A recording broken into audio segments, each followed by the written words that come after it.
Miyacha yuqori arteriya sindromi.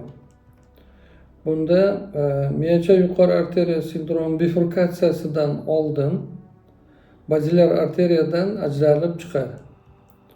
O'rta miya dorsolateral qismining qon bilan ta'minlaydi va yuqori oyoqcha hamda miyacha kichik arteriyalarning yuqori yuzasida tarmoqlar beradi. Emboliya holatlarida yuqori miyachada arteriyaning okklyuziyasi klassik sindromi uning qon bilan ta'minoti hududining butun ishemiyasi bilan namoyon bo'ladi.